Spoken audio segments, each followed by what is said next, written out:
Welcome to today's webinar. This is an exciting day, uh, day after Labor Day as we record this for people who might have some coworkers who need this topic as well. So we'll dive right in. My name is Jeffrey Palermo, and I am the Chief Architect of ClearMeasure. And let me set the stage for this topic. It's an important topic. We're going to talk about some risks today, how to overcome them. But let me set the stage. Imagine you can't get into your hotel room because the access system is down, or maybe your sales team is stuck because their computers are freezing, or worse, some really important data just disappears, and maybe taking your customers with it. And this isn't just bad luck; it's what happens when software projects flop, when we do a bad job with custom software, and it happens a lot from really prominent companies to the smallest of startups that are just trying to make their mark. And um, you can think about the fancy big kinds of software, the kind of technology that runs Netflix or Amazon.com.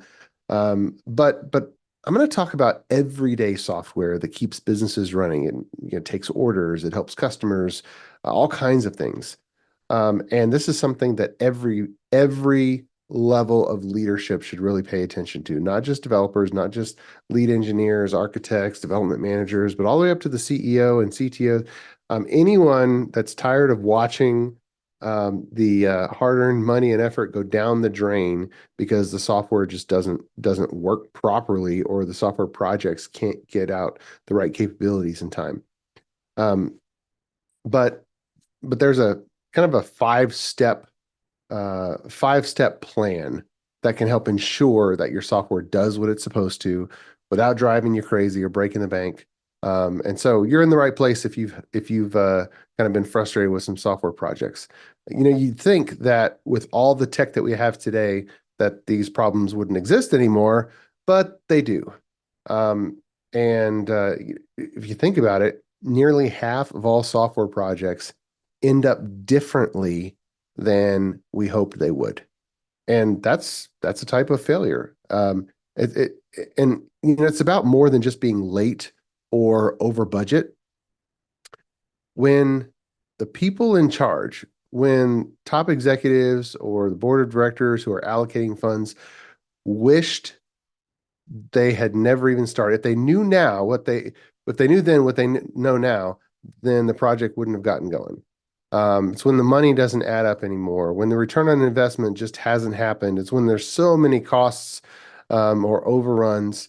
It's when everyone starts questioning whether we made the right call to even do this custom software in the first place, or how to get out of this situation. And I will say that this webinar, we're talking about software projects and custom software. We're not talking about software products. And so we're not talking about if the software product was a good idea for a particular market. Whether you have a good market or vision or strategy, that's an entirely separate topic. But uh, we're gonna dive into this, and we're gonna hopefully help you dodge some software disasters and ensure that your software project uh, fulfills the dreams that you have for it. And I look forward to it. So let's dig in. Quick aside about ClearMeasure. We are a full service software architecture and engineering firm that serves companies that are building business critical software using Microsoft technologies, custom software. And you can see a list of logos on the left of some of the major technologies that we work with all the time. A little bit about myself. Um, again, Jeffrey Palermo, and I've been programming on the Microsoft stack since 1997. I have a hobby of amateur dirt bike racing, and you can see my boy had him doing some racing as well. He's changing one of his tires, so that's fun for me. A free offer that we have, my latest book, is .NET DevOps for Azure, and if you'd like a free electronic copy of that book, just send me an email. My email is on the screen, and be happy to do that. And I'll have another announcement about a book a little bit later on in the webinar. But let's just go over our agenda real quick. So we're going to talk about how poor software development can kill your company. Yeah, a little bit of a downer, but it's really important because there is a corollary. We need to be world class at software development. So we're going to talk about some things. We're going to talk about the learning of our industry, how Agile came about, how DevOps came about, and the learning and the improvements that have been made, but also how poor software projects still abound.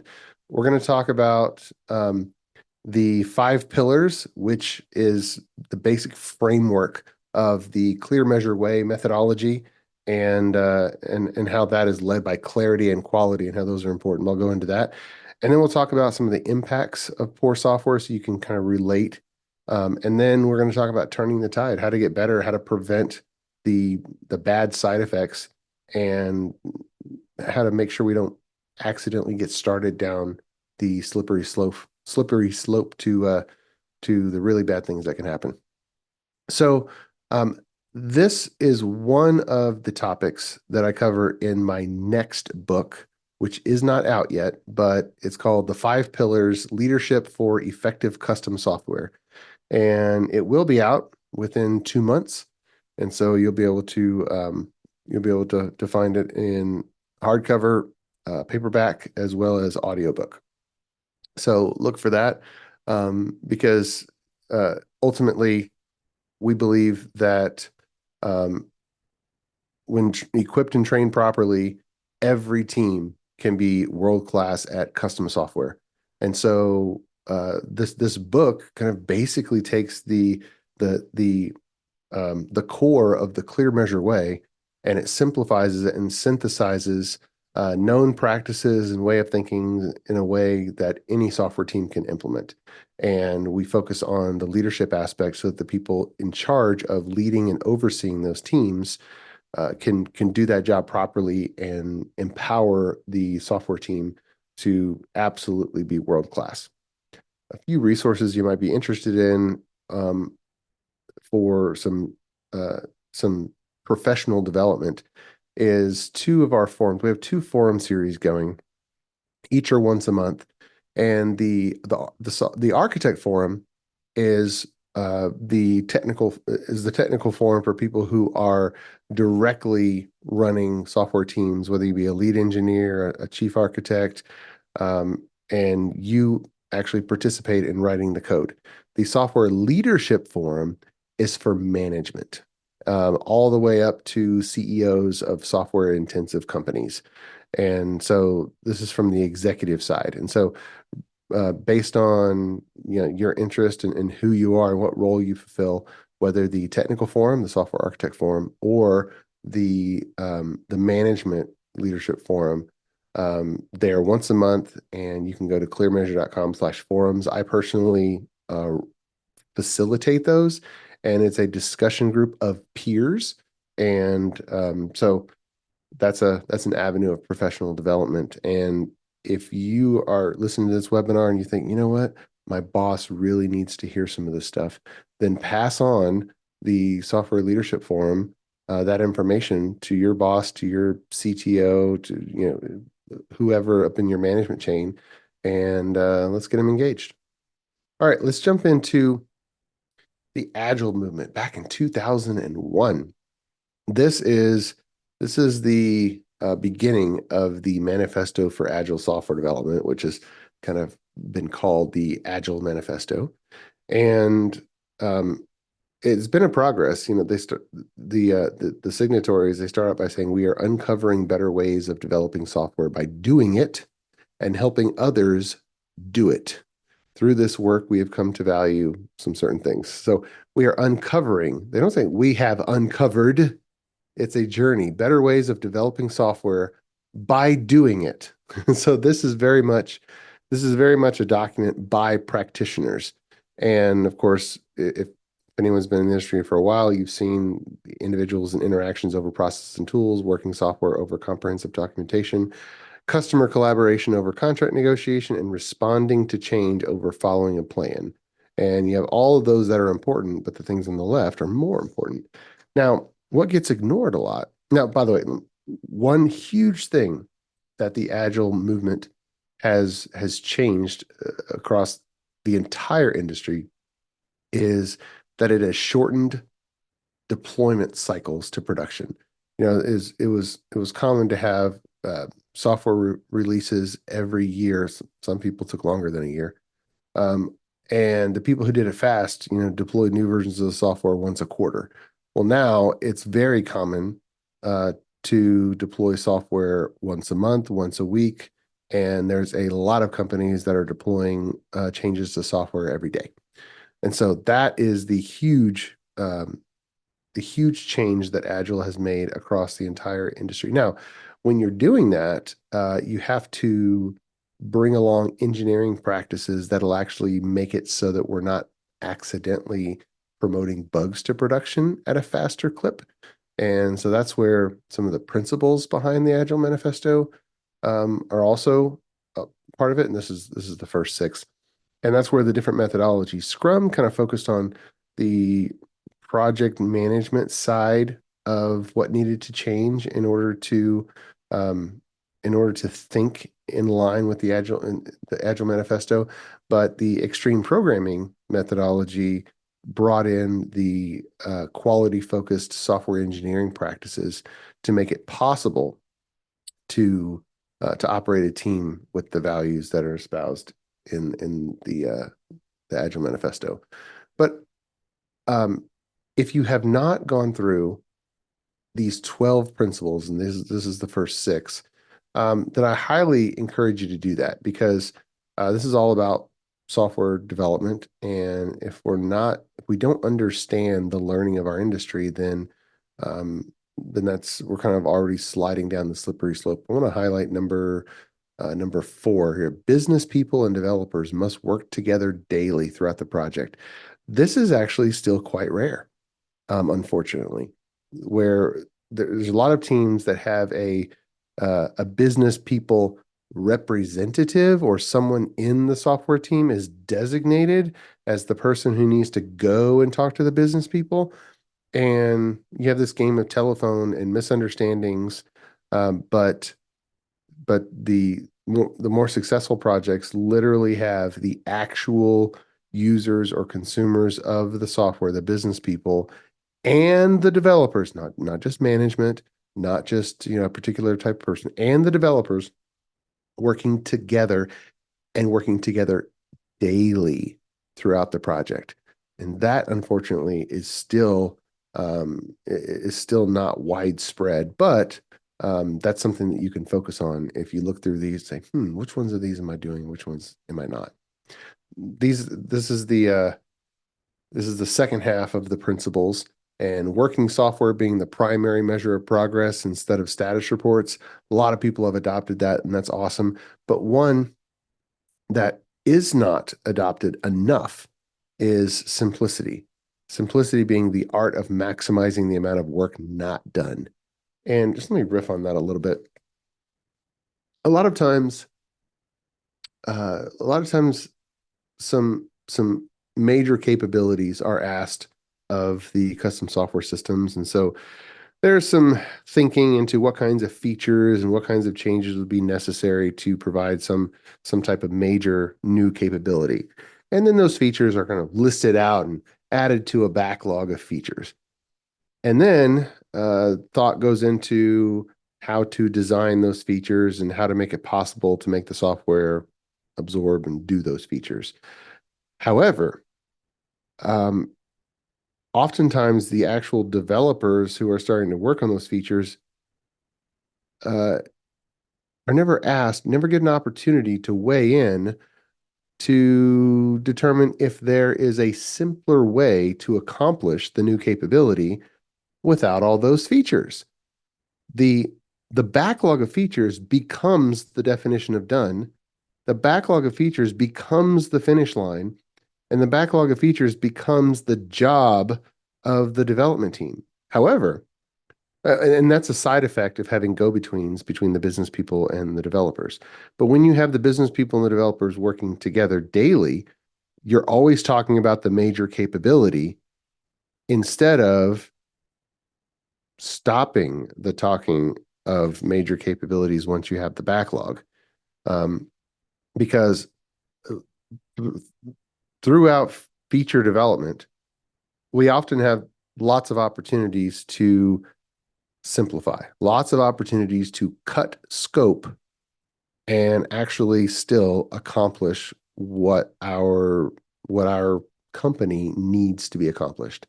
So I'd encourage look into that, because the agile movement has a lot of great things in it, and a lot of companies are just knocking it out of the park um, with this contributing. But there are still a lot of software teams that haven't even learned from the agile movement itself. So that's important. Now, DevOps came around 2009, 2010, and if you aren't familiar with the actual genesis of the word DevOps and how it came about, then go to Damon Edwards' YouTube channel. He has a history of DevOps video, and he talks about, the series of conferences and user groups and what he wanted to accomplish and how his world was in system administration, and he wanted to bring in what the agile movement had brought in for software developers into the system administration space. And so he was seeking ways to actually create agile system administration. And he started, a user group and a conference, and that title not too appealing. And so, some people that had his ear gave him the word DevOps, and it's called DevOps today instead of Agile System Administration. But if you think about it, the DevOps movement started by talking about practices that would allow the principles of the Agile Manifesto and the values to be applied to the world of system administration. So that's how to think of these two movements. And it all comes down to those four values and the 12 principles. So I'm going to simplify all that way down and think, okay, well, what do I actually do? What's the progression? Can I categorize my thinking? And that's where the 5 pillars come in, the 5 pillars of the Clear Measure way. And this is how Clear Measure operates with every software project for every one of our clients. And this is also how we advise and inspect software projects, and how we do our third-party inspections. So the 5 pillars are create clarity, establish quality, achieve stability, increase speed, and optimize the team. And then optimize the team creates that constant cycle of optimizing the previous 4. And we're going to dive in deeper into some of the first 2, creating clarity and establishing quality. Because without those, all the rest just kind of fall on the floor. Now, W. Edwards Deming, the late W. Edwards Deming, has a lot of quotes because he was quite the publisher in the quality movement. But one bit of wisdom that he shared is, if you can't describe your plan, you don't know what you're doing. So that goes with everything, including custom software. And I'm going to just talk with about a few examples that, unfortunately, some area in these didn't know what they were doing. And there's quite a bit of losses that have been high profile in the software industry. So in 2015, you had Apple, the Apple Store had an outage. 2016, Delta had some issues. In 2019, Facebook had some significant issues. And then fresh on our minds in 2024, the CrowdStrike global outage of all CrowdStrike customers. I think that $5 billion figure is still climbing as more and more customers report the outage, and the lawsuits are just now getting ramped up. And the jury's out whether CrowdStrike is going to weather the storm and continue to be a company. But certainly certainly its growth trajectory is, is severely hampered. So I want to go back to W. Edward Deming on a positive note and talk about the Deming chain reaction. So this is what we want to happen. We want to do things that improve quality, and then costs are going to decrease because of less rework, fewer mistakes, fewer delays and snags, and so forth. And then because of that, productivity improves. And we'll talk about why productivity improves. But after we improve productivity, then we can lower prices, we can offer them even better quality, capture more market share. And as a result, we stay in business, provide, more jobs, and we can do the cycle again. We can figure out how to improve quality another notch. The opposite of that is a vicious cycle downward. Now, I want to talk about how that happens, how you can visualize just the problem that poor software development causes. Now, I'm gonna dive through here just so you can see the pie chart and you can understand it. There are some surveys that say, nearly almost half, sorry, not half, almost 11 hours a week software engineers spend in meetings. Okay. 11 hours a week in meetings, and then 6 hours in fragmented time. I'm just going to use that as a survey so that I can illustrate where the other time goes. So if we have fragmented work time, which is checking email, some pop-in meetings, just kind of discussions, and then we have our meetings chunk, then we have a little bit over 50% of our time actually in focused work. But there's some other data that shows us that across the industry, the average across the industry is developers spend half of their time debugging and fixing problems. Okay. So half of their time, meaning half of their focused time, because in reality, almost half of their time is sucked up in just other stuff where they're not actually focusing on work. These are software engineers, by the way, which is, the bulk of a custom software team. And so right now, average across our industry is when an engineer is heads down, just focusing, half the time is fixing problems, and half the time is actually doing feature development, is actually even working on the next new change. And why is this? What's causing this, and how is it so bad?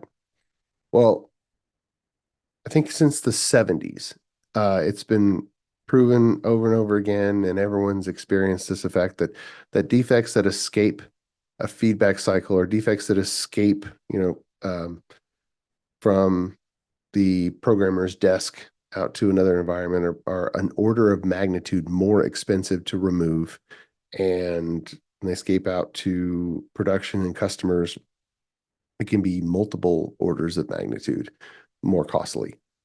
Now, some other data from Capers-Jones shows us that only about 40% of defects are actually caused by problems with the code. In other words, a fresh new feature is developed and then put out, and then, oh, there's a defect in this fresh new feature.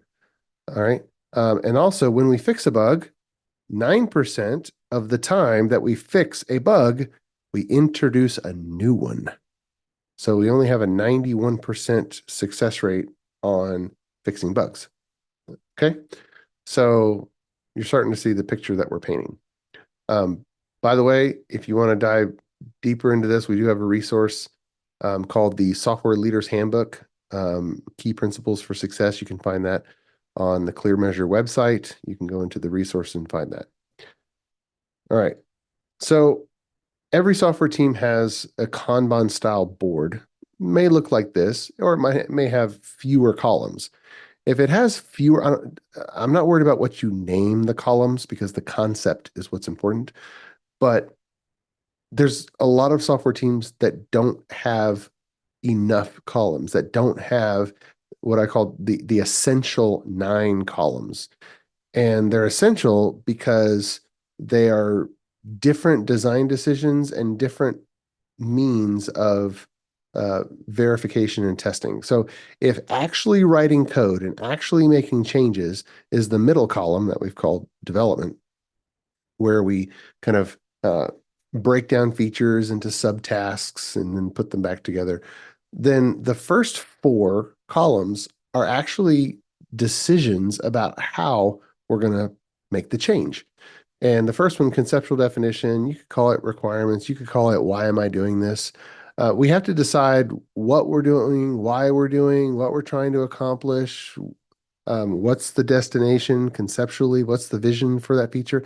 And then after we have clarity on that, then we need to decide how someone is going to use that new software capability, the user experience. How is a user's life going to be different because we've made this change? That's user experience design. That's a different thought process. That's a particular decision. We need to decide what it's going to look like, how it's going to behave. That's that column. So call it what you want, but that's the concept. The third design decision is, how are we going to make this real? How am I going to implement this?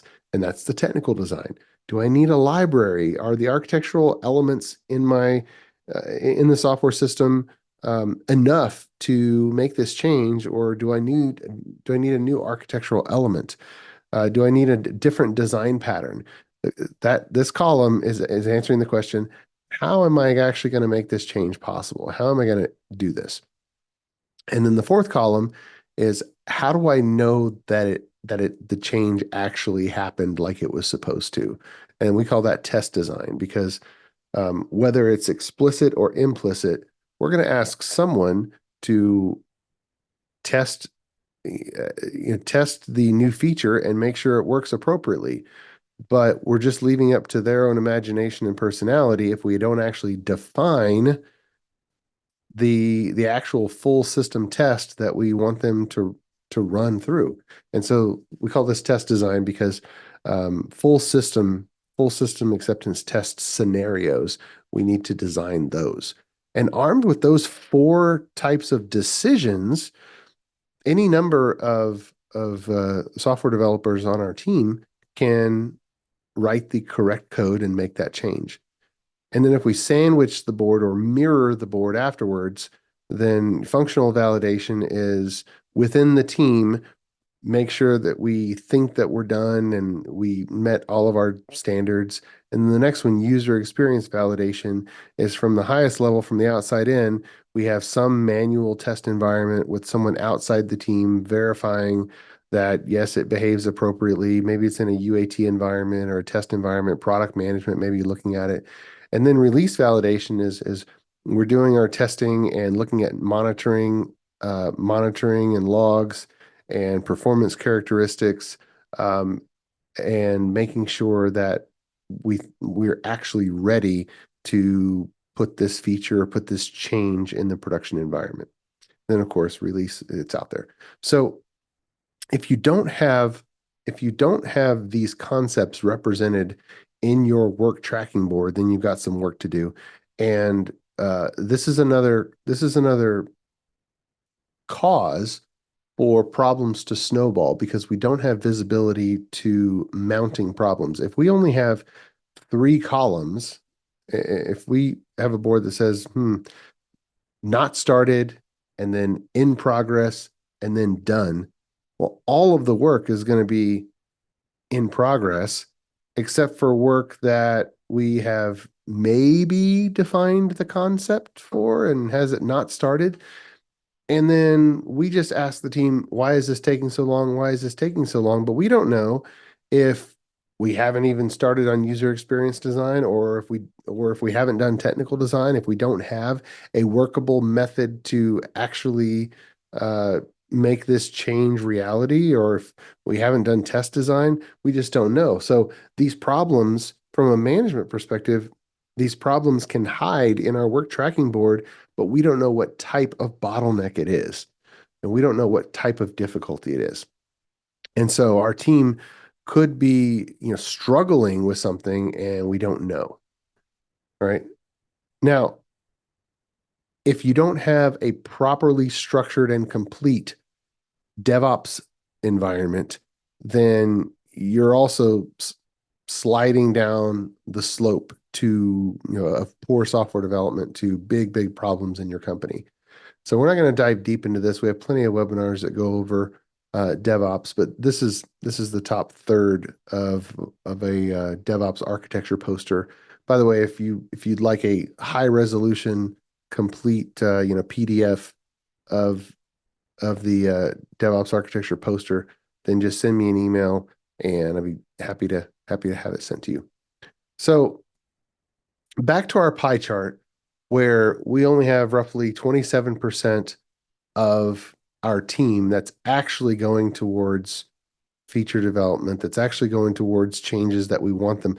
We have a team and only 27% of our investment in that team is actually going to what we think it's going towards. And this right here is the recipe for killing our company with poor software development. From if we're average on meetings, if we're average on fragmenting a section of our time with the developers, if we're average on quality, then we're only spending 27% of our time doing focused development. And if you look at this pie chart and you're thinking, and maybe you are a developer and you're thinking, man, I would love to spend 27% of my time on focused development. And maybe you think, man, I struggle to even get 10% of my time just focused on the new features. And I'm always being asked, when's this going to be done? When's this going to be done? But my entire week is just fire drills. All I'm doing is checking on servers and fixing this and fixing that and babysitting this process. Then you are spiraling down that slippery slope, and you need some, big intervention at this point. But what it looks like, what it should look like in a first step is get your quality up. Stop sending defects downstream. And there are proven engineering practices for catching and fixing defects before they get out of the software team. So if you feel overwhelmed, like, oh yeah, wave your magic wand and just stop shipping bugs. I didn't know I was shipping bugs. Yes, that's a reality. Without the appropriate software engineering practices, bugs are going to slip through and they're going to be a constant reality. But when you implement the appropriate ones, we have researched based data that shows what mix of software quality practices, these are engineering practices, reliably prevent 98%, 99% of possible defects slipping through. So those are important. That's a whole nother topic we've covered before, and I'm sure we'll cover it again. If you have any questions on what those are, just send me an email, and I'd be happy to meet with you and help you directly. We help lots of teams with quality practices. But the first step is stop shipping defects, and that doubles your focused development time up to 51%. Then organizationally, you can talk about, why is work so fragmented? Why do email is another situation that steals time. But in short, that's just a productivity play. Our topic for today is how poor software development can kill your company. And that right there is all about problems, defects in new changes and defects in the software that cause instability in production, that cause outages, that cause incidents that have to be escalated up to the software engineering team. You need to put in place quality practices. And now, just as an exercise, if you were to fix those, organizational issues and maybe cut the time of meetings in half, now you start to see 2/3 of the time for your team actually focused on development where you've conquered your quality issues. Your team is not your system's not going down all the time. You're not chasing defects. You're not fighting fires. If you think about it, if your developers feel like firefighters, they're not actually getting any work done. Firefighters, they don't build anything. Firefighters, we love firefighters, not because they build a building. It's because they minimize destruction in the presence of a fire. The point is, let's prevent the fire. Okay. So the clear measure way is all about that, going from a chaotic environment to one that is more orderly. And um, uh, there's so many statistics showing the consequences of not putting in place the proper principles and process and engineering practices. And so that's what the clear measure way is about, so that every software engineering team can be world class. And so the progression that we go through is we advise teams to first create clarity. What are you doing? What's the business purpose of the software? What's the purpose of the next major revision, the next major capability? What's the return on investment? What can we invest and still get that return on investment? What's the huge risk of not making it? What are the possible fallback possibilities? What are the strategies that have been considered but ultimately tabled? And then with all of that, funnel all the way down to every single member of the software team, and not just one or two senior people on the software team, but everybody. So everybody is aligned and have absolute clarity into what we're doing and why we're doing it. Then we establish quality. We don't try to go for speed just yet. We establish quality, a high level of quality. And that is going to preserve the capacity of your software team to actually do focused software development and not be fighting fires. Do not move on to anything else until you've actually established a high bar of quality. It doesn't make sense to iterate faster if you're just sending bugs to your customers faster. It doesn't make sense to deploy multiple times a day if you're just deploying bugs to your customers faster. It doesn't make sense to do anything else. It doesn't make sense to go to the cloud if your software is poor quality and you're fighting bugs. The cloud will not fix your quality issues. If you have poor quality on premise, you're going to have poor quality in the cloud. It's just a different production environment, and it's just a different way to pay for the production environment. Okay.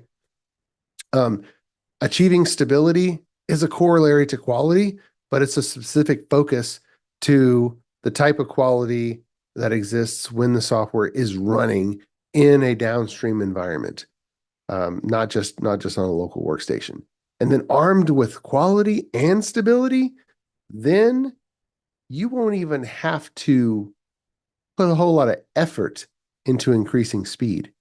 Speed will just begin increasing, and it will increase constantly to a point where the business partners won't be able to even take time to test the changes that the software team is putting out, because there will be discussions on a Monday, and then on Wednesday, there will be a new feature, a new capability already deployed, and the business people will say, man, we can't even keep up.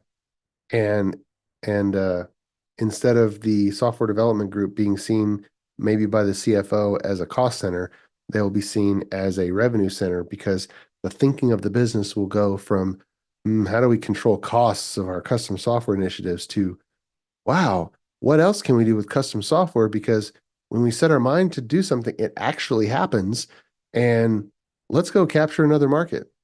So that's the thinking. So again, the 5 pillars leadership for effective custom software is going to come out, is going to be imminent. Any day now will be sent to the printer, and so it'll be available for purchase in hardback, paperback, and audiobook within 1 to 2 months. And of course, we'll be doing more webinars, and we'll have some uh, promotional copies, and we'll do some drawings for some free copies as well. I want to send you off with a resource that I would encourage every one of you to do for your team, and that is the Clear Measure Way assessment. If you're thinking, uh, am I doing software development well, or am I doing it poorly? And maybe where on that spectrum is my team? This assessment can help you verbalize and or put words to some of those questions. So you can go to clearmeasure.com/assessment, take the team yourself, take the assessment yourself. You don't have to share it with anyone on your team. You can just get the results for yourself and look through it. And then of course it'll cause you to start thinking about a few things, and it'll give you some ideas for probably some low-hanging fruit. So get your score today, and I'm sure that will be useful to you. And if we can help in any way, from advisement to inspecting your existing software project, or if you need a software project delivered by a US based company, then we would love to help you out with that. And just send me an email or go to our website, and we'd be happy to help. So thanks for being with me today. I know your time is valuable. I hope you got something from the webinar. And if you have a colleague who was not able to be here, we will have it recorded. So you can just ask us for that, and we can send it to your colleagues. So thanks so much, and have a terrific Tuesday, and God bless.